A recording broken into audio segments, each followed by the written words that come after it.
Continuando a nossa longa caminhada pelas cartas do caminho sagrado, né? Vendo cada passinho, cada história tão bonita, né? Cada mensagem tão linda que cada uma dessas cartas nos passa. E hoje a gente tem a carta dos seres trovão, né? Que na realidade são os trovões, os raios, a tempestade, né? Todo esse fenômeno da natureza e que aparece em tantas mitologias, né? Então, a gente vai ver em várias mitologias de várias partes do mundo essas figuras divinas que soltam raios, né? E que são tão poderosas. O raio, o trovão, como uma descarga elétrica potentíssima, né? E que tem muito a ver com a energia yang, a energia de ação, a energia de fertilização também. Então, o raio, o trovão, né? Ele vai fazer uma união, né? É algo que vem do céu e vai para a terra. E daí a Jimmy Sans coloca que é como um matrimônio, né? Quando é uma sensibilidade do Pai Céu com a Mãe Terra, que através do raio, né? Energiza a Mãe Terra, né? Energiza os meridianos da Mãe Terra. Ela coloca que a Terra ela é magnética, né? E então existe no corpo da Terra toda uma relação de linhas de energia, e quando existe uma descarga elétrica através de um raio, é como se realinhasse essas linhas de energia, né? E fizesse com que novamente a energia circulasse no corpo da Terra, né? E é uma analogia bem importante, porque a gente sabe que os nossos corpos são feitos nos nossos corpos existem meridianos, né? E que a gente tem toda uma relação energética corporal, e que a gente, para preservar essa relação, é necessário a dança da vida e uma nutrição, né? Uma nutrição que nos dá essa harmonia dessa energia circulando no nosso corpo. Então, às vezes, nessa dança, nesse matrimônio, né, de céu e terra, às vezes existe uma doçura, um encontro doce, uma chuva serena, alguns relâmpagos, alguns trovões, mas muitas vezes é muito sereno, e às vezes são encontros muito apaixonados, né, ferozes, e que provocam inundações, provocam cataclismas, né? E então, que é essa linguagem da natureza, né, que muitas vezes vai ter essa relação com a energia, com essa energia de vida, com essa energia yang, como algo sereno e doce, e às vezes vai ter um lado furioso, apaixonado, forte, violento, né? Então, isso que existe na natureza existe também nas nossas relações e dentro da gente mesmo. Então, isso está representado por essa carta, né? Essa relação com essa força, com essa potência, com essa energia, né? Essa energia que é uma energia de ação no mundo, de reestruturação interna da nossa própria energia. Então, essa carta está falando de como está a minha energia, né? Como está a minha predisposição para a vida, para a ação, para tomar atitudes, para ir para o mundo, a energia yang, né? Então, o que me torna predisposto para a vida, predisposto para a ação, o que me motiva para viver, o que me motiva para acordar e ter planos, ter sonhos, realizar coisas. Hoje a gente tinha uma das colegas que falou, né, que está num novo momento de vida, está encerrando um ciclo de trabalho para começar a escrever um novo livro da vida, né? Então, para isso precisa dessa energia, né? Essa energia do trovão, essa energia de colocar tônus na musculatura e dizer, bom, agora eu vou porque eu estou motivado para viver coisas novas, né? Então, essa motivação ela pode ter um caráter doce, né? No sentido da ternura, da sensibilidade de perceber as coisas e ir para o mundo dessa forma, ou pode ter um caráter furioso de abrir espaço, de dizer eu quero, né? Outra colega que tem uma situação de doença na família, né? Então, a energia para ir resolver as coisas, né? A energia para tomar decisões, né? A energia para se arriscar e errar, e a energia para acertar também. A energia do trovão, que é uma energia de lucidez também, né? Ilumina as trevas, ilumina dentro da grande tempestade o raio de luz, né? Que vem energizar. Né? É uma luz que energiza, que dá potência de ação.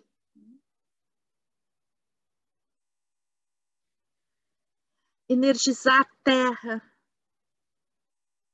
A terra recebe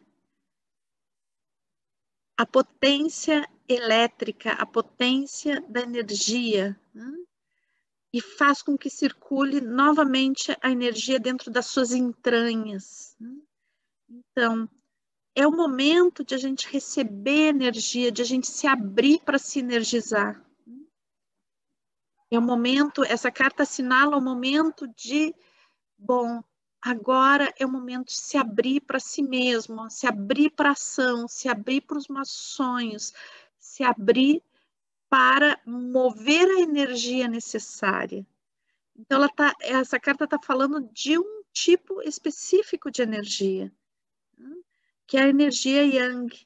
Agora, para receber a energia Yang, para deixar ela circular nas nossas entranhas, é necessário a energia Yin receptiva, para acolher essa energia e fazer com que ela faça a alquimia necessária.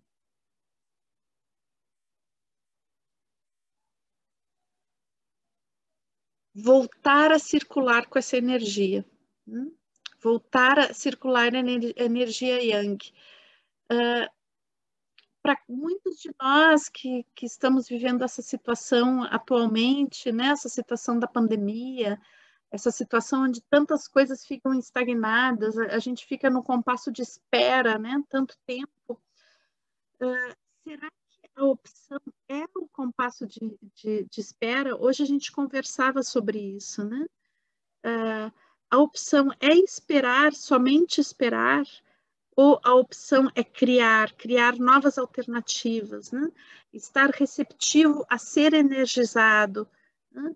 Por ser tocado por essa energia de ação, talvez não da mesma forma que a gente estava habituado, né? Talvez a gente tivesse anteriormente tocado por uma energia de ação que a gente já estava habituado, né? Já sabia como era. Então, às vezes, podia ser até que essa energia se mantivesse por uma questão já de um automatismo, né? Já porque eu já sempre fiz assim, sempre vou fazer assim, sei que dá resultado, sei que eu chego em algum lugar, então eu vou dessa forma. Para muitos de nós, isso foi quebrado, né? A energia de ação foi quebrada da forma como ela se realizava anteriormente. Então, a pergunta é, qual a energia de ação agora? Para que a gente necessita energia Yang agora? O que eu vou fazer? A que eu tenho que dar limite? Qual o espaço que eu tenho que abrir? qual as coisas que eu tenho que criar, né? O que eu tenho que expressar para o mundo. Então, acho que a vinda dessa reflexão nesse momento, né? E que é um momento que a gente também se aproxima de um novo período do ano, que a gente tem uma troca de estação, né? Na próxima segunda também. Então, de a gente pensar, bom, ok, a gente tem uma restrição, né? Uma restrição de movimento, uma restrição circunstancial. Mas será que antes dessa restrição a gente não tinha outras restrições? E será que isso não nos impedia de perceber coisas que a gente está percebendo agora? E será que essa não é a oportunidade para a gente fazer coisas que a gente não tinha feito anteriormente? E descobrir novas formas criativas de fazer coisas que a gente sempre sonhou? Ou coisas que a gente já fazia, mas fazia no automático?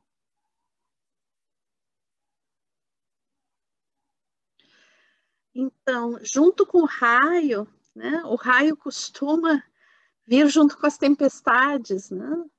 E as tempestades, elas não só energizam a Terra com as descargas elétricas, mas também elas trazem chuva que umedece o solo, né? A umidade, né, que vem praticamente desse matrimônio, né, de céu e terra, a umidade que traz a fertilidade, que permite que esse solo que é árido, né, se torne um solo macio, fértil, receptivo, e permite as sementes brotarem e colocarem raízes, se alimentarem, e permite que também as sementes brotem para o céu e vão em direção ao céu, né? E deem frutos, deem flores que alimentam os animais.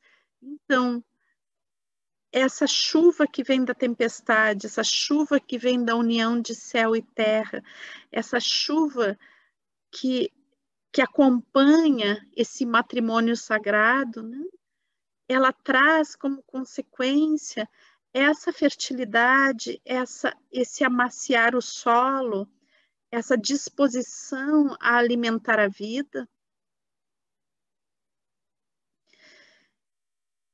que também pode significar um novo momento para a gente, né? Ela pode significar um momento de fertilidade para a gente, e é interessante trazer isso como umidade, né? Umidade que a água, ela pertence é um elemento que pertence à nossa emocionalidade, né? À nossa sensibilidade, à nossa sensualidade. Então, é uma disposição à vida, né?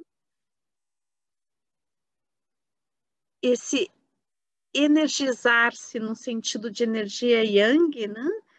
Mas que vem carregado de uma sensibilidade, de uma, de uma umidade no sentido de um yang que se torna macio, num certo sentido, porque se torna receptivo num certo sentido. Receptivo não no sentido de não ir para o mundo, de perder a característica yang, mas no sentido de realizar algo que vem do yin, de propiciar que as plantinhas cresçam, que os nossos sonhos cresçam, que os nossos desejos cresçam, que nós mesmos possamos crescer, né?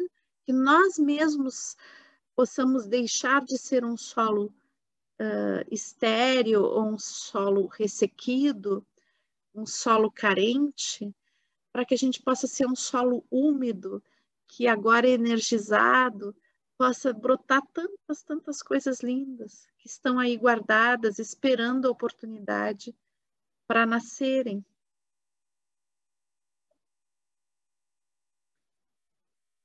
Então, é hora de invocar a força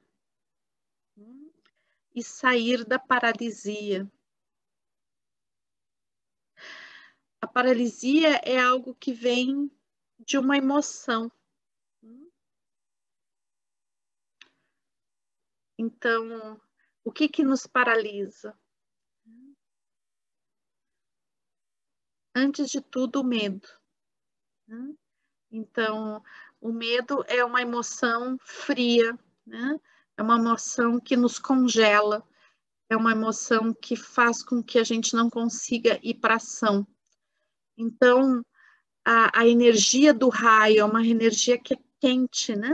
Ela vem romper com o gelo do medo e nos colocar na ação. Porém, outra energia que nos traz, né, essa questão do medo, o que tem por trás da questão do medo? Muitas vezes o medo de se arriscar tem a ver com o medo de perder o reconhecimento, perder o amor, perder o grupo onde a gente está, né? Então, muitas vezes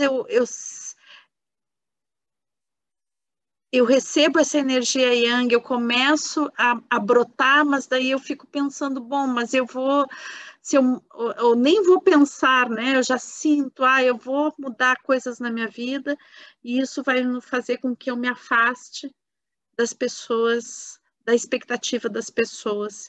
E daí vem o medo de perder o amor, o reconhecimento, o grupo, os amigos, a família. Mas também a gente fica muitas vezes com medo de perder os recursos que a gente tem, o medo da escassez, né? O medo de tomar novas atitudes, de fazer diferente e não só ser rejeitado, mas também que aquilo que eu sonho, aquilo que eu gostaria, aquilo que eu busco, não ser o suficiente para me sustentar, não ser o suficiente para me dar o mínimo para viver, né? Então, muitas vezes, os nossos medos têm por trás, né? O medo que me paralisa, o medo que não me deixa ir adiante, ele tem por trás o medo da escassez, né?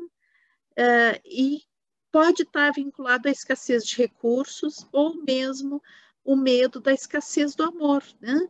A escassez da atenção, a escassez de receber o afeto das pessoas que a gente ama, né? Ou mesmo de não ter pessoas para amar, ou não ter pessoas que nos amem. Mas também pode ser o medo de não ter recursos financeiros, de não ter casa, de não ter comida, né? Pode estar ligado a coisas muito primárias também, o medo.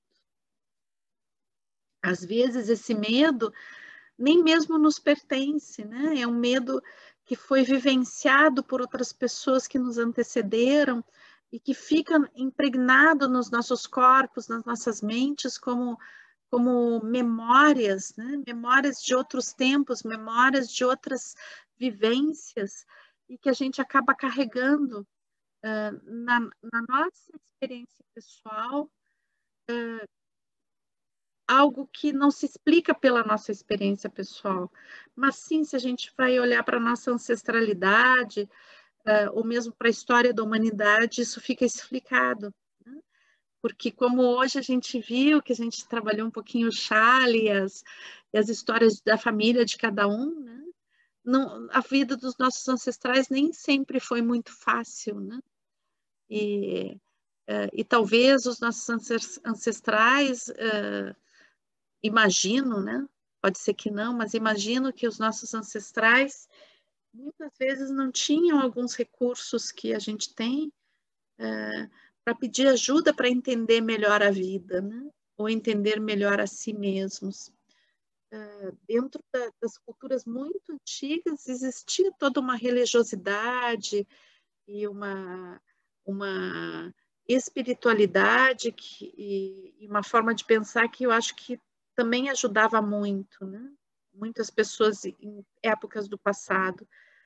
Mas também a gente teve épocas da humanidade, épocas em que nossos ancestrais viveram, onde existiu muita repressão, muita violência, muita perseguição, muita loucura social, né?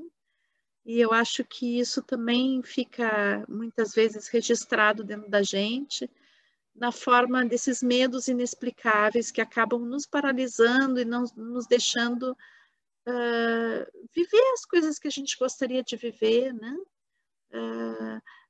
Não nos deixando realmente ser tocados por essa energia de lucidez e de ação que é representada pelo relâmpago. Então, outro medo também que vem por trás disso, e que depende das crenças de cada pessoa, né? Que é o medo da punição divina, né? Ah, se eu fizer tal coisa, eu vou ser punido, né? Se eu fizer tal coisa, eu vou para o inferno. Ou muitas vezes, o que talvez seja mais comum, assim, né? Porque eu acho que hoje a gente vive numa cultura muito materialista, então, às vezes, essa visão que talvez no passado fosse mais presente, ela não, acredito que ela não seja tão presente assim quanto as outras duas que eu falei, né? Mas eu acho que ela aparece sobre uma questão que é bem importante, que é assim, quando a gente está se sentindo bem, né? Quando a gente está sentindo que está tudo certo e que a gente está super feliz, né? Às vezes vem aquela sensação de que a gente está em perigo, né? Porque existe uma crença muito forte de que quando a gente está feliz, logo vem um período de escassez, né? Isso é muito incorporado dentro da cultura. Desculpem que tem um caminhão de lixo aqui na frente nesse momento, por isso esse barulho, tá, pessoal? Já vai passar. Então, muitas vezes a gente tem essa sensação, né, de que a felicidade ou a abundância, elas são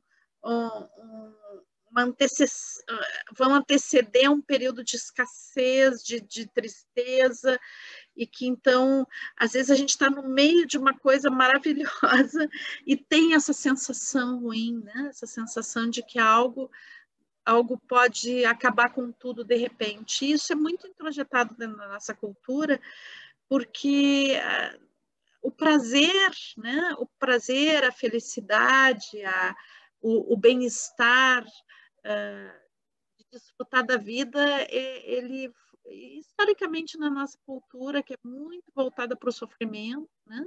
Valoriza muito o sofrimento, muitas vezes está muito implantado na gente isso, né? Que o prazer, como ele é visto como um pecado, né? Então, logo em seguida vai vir uma punição, né? Então, é melhor não ter muito prazer, é melhor não ser muito feliz, né?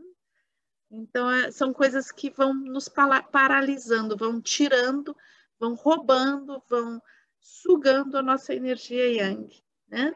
A energia que vem dessa potência dos trovões, né? E outra que desformatou um pouquinho, a culpa, né? Desformatou, que bom, né? Então, outra coisa que é paralisante, que a gente estava falando um pouquinho hoje, né? A questão da culpa. A culpa é um elemento de muita paralisia, que nos tira o poder de ação, né? Então, muitas vezes a gente se sente culpado em relação a uma situação e perde a lucidez, perde a capacidade de agir no mundo e fica paralisado por um sentimento de culpa, e a culpa leva logo em seguida, logo depois a culpa vem como um autoflagelo, uma autopunição, né? E é interessante a gente perceber que dentro dessa cultura que está voltada para o sofrimento, né, que dignifica o sofrimento, que fala que as pessoas que sofrem é que têm valor, né? Que existe um valor no sofrimento e não no prazer. Dentro dessa visão, o se sentir culpado, né? Faz parte e está te enaltecendo, né? Então, se tu tá se sentindo culpado, tu está sofrendo, né? e dentro de uma cultura que está voltada para o sofrimento, então a gente está no óbvio, né? Mas é importante a gente perceber que a culpa, como ela está muito misturada com o medo, né? Então ela é um fator de paralisia, de não ação no mundo. Então, enquanto a gente está se sentindo culpado e paralisado porque está se sentindo culpado, a gente não está resolvendo, a gente não está tomando atitudes, a gente não está fazendo a coisa certa, né? A gente está simplesmente paralisado. Então, importante essa carta, porque ela nos dá justamente isso, ação no mundo, né? Ação esquentando, né? Através dessa energia luminosa e quente, que faz brotar o fogo também, né? Onde ela toca, nos traz a capacidade de lucidez para lidar com as coisas, e não a frieza e a paralisia que vem da culpa.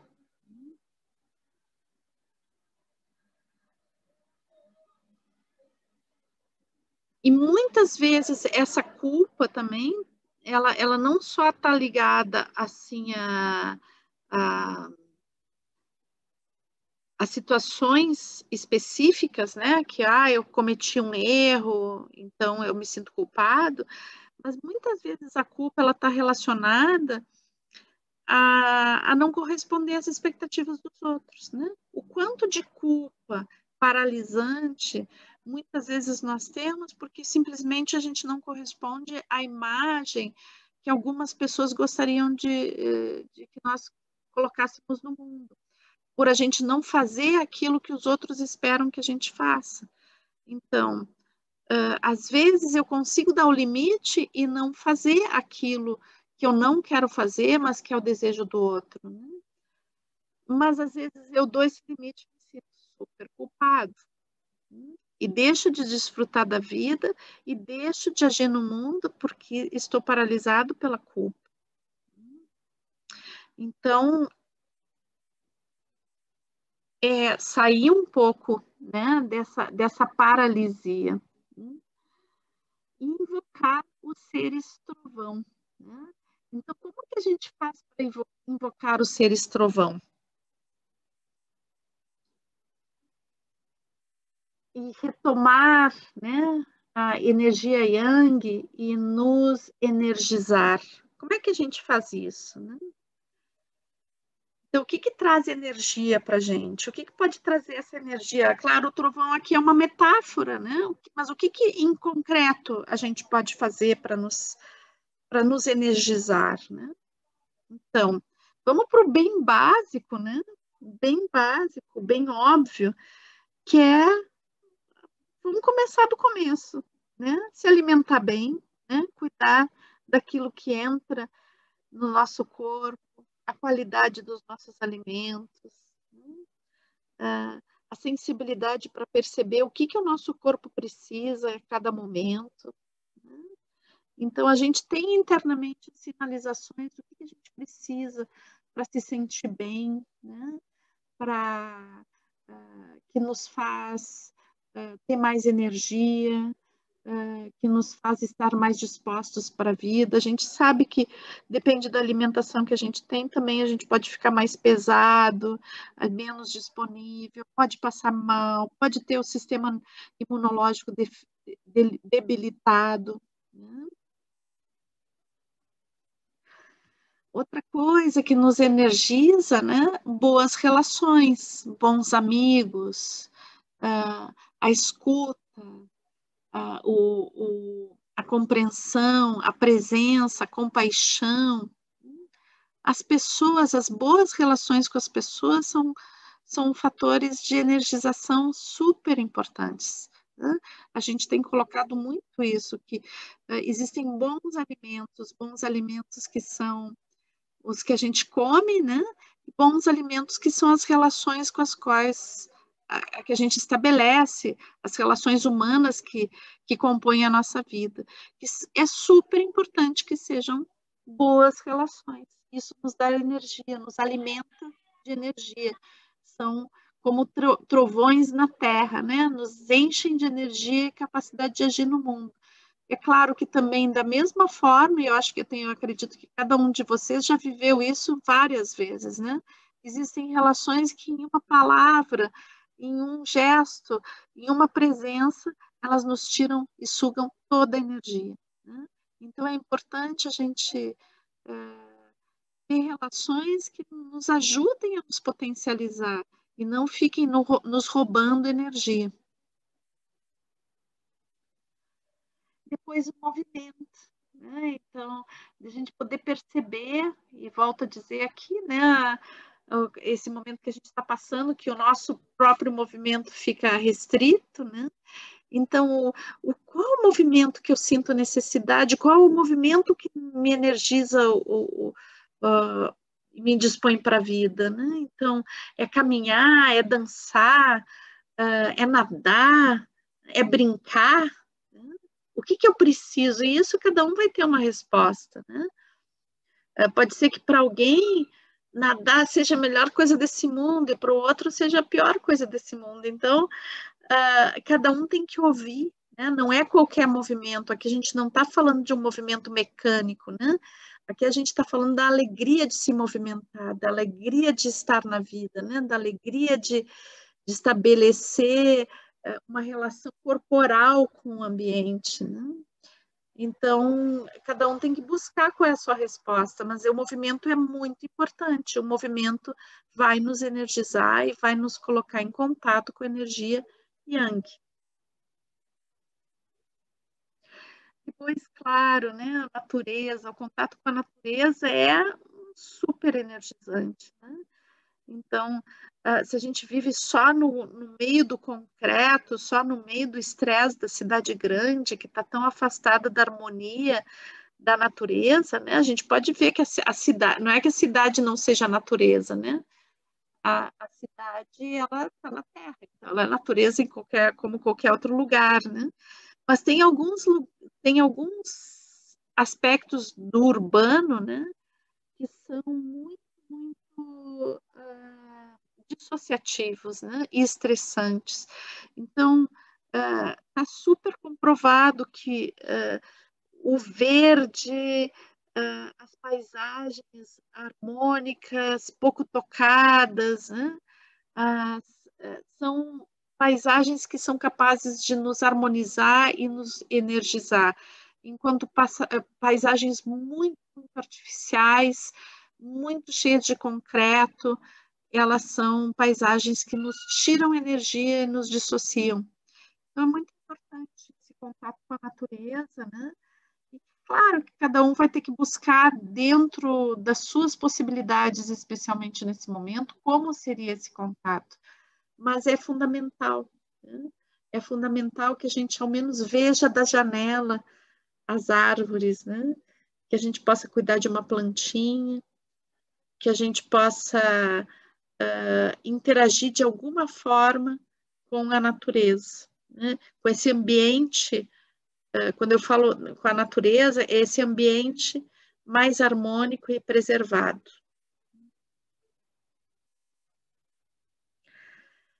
Boas histórias, pessoal, são super energizantes, né? Então, assim, esse é um momento muito legal para as boas histórias, né? Então, a gente poder ler bons livros, ver bons filmes, contar histórias para um amigo, para uma amiga, né? Então, esse eu creio que é uma das coisas bem importantes que aconteceram nesse período que a gente está vivendo, são as histórias. O contar histórias, o ouvir histórias, o se dispor às histórias, né? Agora, claro, cuidem com as histórias, né? As histórias, elas têm esse poder, como todas as coisas que a gente está vendo até agora, né? Tem o poder de nos energizar ou de nos tirar energia. Então, tem algumas histórias que elas são, como eu poderia dizer, elas nos ajudam, elas não nos ajudam a nos encontrar, elas ajudam a nos afastar. Então, especialmente essas histórias que estão na grande mídia, né, nos jornais, nas telenovelas, nos programas de auditório e etc., né? Ou na fofoca, ou na maledicência, essas histórias que às vezes a gente se abre para ouvir e que não tem que se abrir para ouvir, pessoal. Não tem que dar espaço para mais histórias, porque as histórias nos compõem, né? Então, deixem o coração e a mente de vocês abertos para histórias inspiradoras, para boa literatura, para bons filmes, para bons programas, para notícias que não sejam manipuladoras e tendenciosas, né?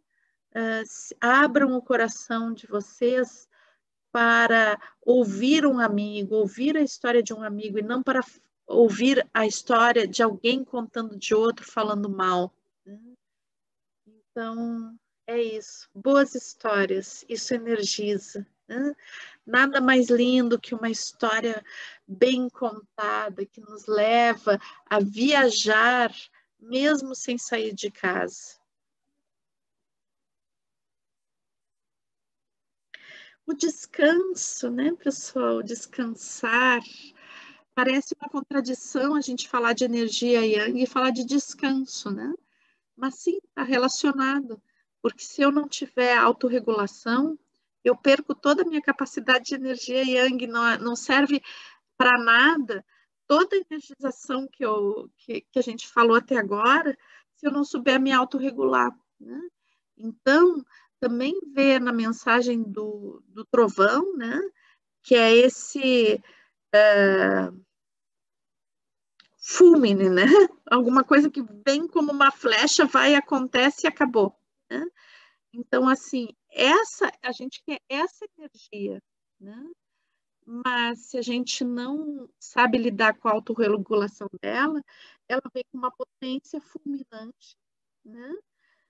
E acaba, né? Então, é importante a gente poder lidar com a autorregulação dessa energia para que ela esteja à disposição da gente de uma forma mais constante, né? E não no momento de empolgação, um momento de vibração que passa 2 segundos depois, né? Porque o trovão é efêmero, né, pessoal? A gente precisa de uma tempestade junto com o trovão, ou seja, que venham muitos raios, muita movimentação, que seja uma tempestade serena, né? Ou uma tempestade de verão tropical, né? Mas a gente tem que poder contar com essa coisa que se renova, né? Porque senão acontece um raio e acabou, né? Bom, outra coisa que nos nutre muito, muito, muito, que nos faz ter muita energia disponível é a beleza. Então, vamos colocar aqui que a beleza não é a beleza padronizada, a beleza estética padronizada da nossa cultura, que exige e que impõe padrões de beleza sobre as pessoas, obrigando elas a fazer coisas que não têm a ver com a sua essência profunda. Né? Eu estou falando de beleza aqui, estar no belo, né? Se nutrir de coisas belas. Existe muita beleza no mundo. Hoje, uma das colegas falava que viu um colibri, né? Ver um colibri é uma das coisas mais maravilhosas, poder observar as flores, poder observar as crianças, poder desfrutar de, do conforto da nossa casa, isso tudo tem beleza, né? Então, nós merecemos viver no belo e nos energizamos com o belo. A beleza não é só uma questão, entre aspas, estética, porque eu acredito que a estética, no sentido profundo dessa palavra, e não no sentido superficial, é uma das coisas que mais pode nos energizar. Então, o mundo é belo, a gente vive num planeta maravilhosamente belo, num universo de uma beleza infinita. Nós somos expressão dessa beleza. Então, estar em contato com a beleza e reconhecê-la e vivê-la é se energizar, é se abrir para os seres trovão.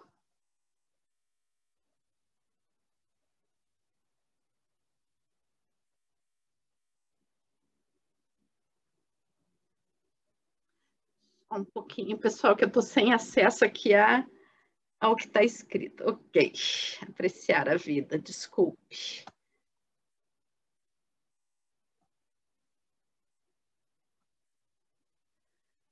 Então, essa palavra apreciar, né? Eu aprecio muito essa palavra, né? Então, a questão da apreciação como um elemento de energização, né?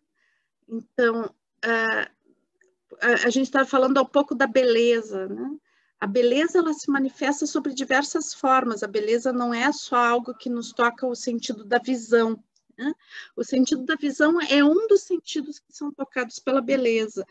É o sentido que mais a gente cultiva na nossa cultura, né? Nossa cultura é muito visível, né? Mas a gente tem a beleza dos sons, a beleza do toque, a beleza dos gostos, dos perfumes, né? Então, tudo isso, a beleza é algo que compõe uma totalidade, mas não serve para nada tanta beleza se não existe alguém para apreciar a beleza, né? Então, existe uma arte da apreciação. A pessoa que sabe apreciar é a pessoa que se energiza, né? Então, muitas vezes a gente tem contato com coisas maravilhosas, só que a gente não sabe apreciá-las. Por não saber apreciá-las, a gente não se torna receptivo como a terra, né? Então, o que a gente viu nesse capítulo? Que o trovão cai sobre a terra e enche ela de energia, porque faz com que circule energia na Terra, né? Então, é como se a gente não sabe apreciar, é como se caísse o trovão sobre a Terra e não entrasse, né? Essa energia não entrasse. Então, é importante que a gente desenvolva a nossa percepção para encontrar a beleza e apreciá-la. Só que isso não é algo dado, né? Não é algo assim, sim, claro, temos que apreciar. Não, existe todo um desenvolvimento da apreciação. Eu gosto de dizer que apreciar é uma arte, né? Assim como existe o artista que produz arte, existe também uma arte naquele que encontra a arte, né? Quando eu encontro a arte, se eu tenho a capacidade de apreciá-la, então existe uma arte em apreciar, em se deixar tocar, em se abrir, né? E essa arte, ela envolve uma atenção especial, né? Uma atenção especial aos sentidos, uma atenção especial ao que se vive, uma atenção especial a pequenos detalhes, né? E que muitas vezes tem a ver com o que a gente viu no nosso último encontro, que é o Chale, que tem a ver com as nossas raízes, com as nossas tradições, com aquilo que a gente valoriza, que a gente herdou, né? Não estou falando aqui de uma herança material, né? Mas aquilo que a gente herdou da nossa ancestralidade enquanto beleza cultural, enquanto histórias que foram vividas, enquanto coisas muito pequenas como uma receita de família, né? Então, poder apreciar, saber qual é o gosto, saber qual é o perfume, saber como é a visão daquilo, né? E o que é e o que não é, o que pertence àquela dimensão, o que não pertence. Então, apreciar é saber discernir também, né?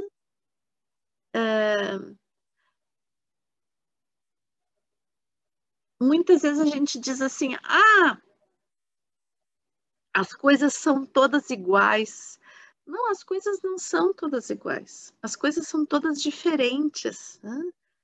E essa diferença que faz com que a gente possa apreciar cada coisa, né? Se fosse tudo igual, a gente não poderia apreciar, né? A apreciação, ela está na diferença das coisas. Então, saber que tem uma plantinha que tem um tal perfume, a outra plantinha tem outro perfume, que uma comida tem um gosto, mas a outra comida tem outro gosto, e se tu mistura duas coisas, tem um outro gosto ainda, né? Esse é o dom da apreciação. Parece bobagem, mas isso, pessoal, faz toda a diferença. Isso é o que nos energiza,